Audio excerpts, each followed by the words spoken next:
Hello guys, today we will do another simplification problem. Hope you know the PEMDAS or BODMAS rule. If you don't worry, I am here.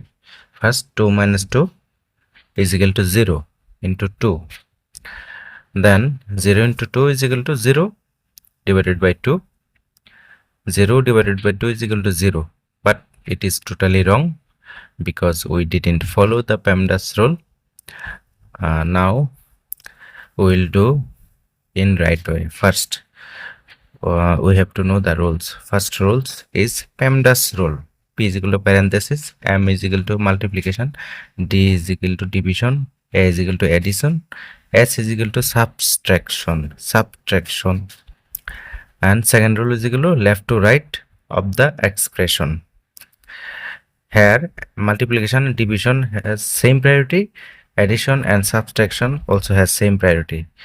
In this factor you have to apply the left to right rule.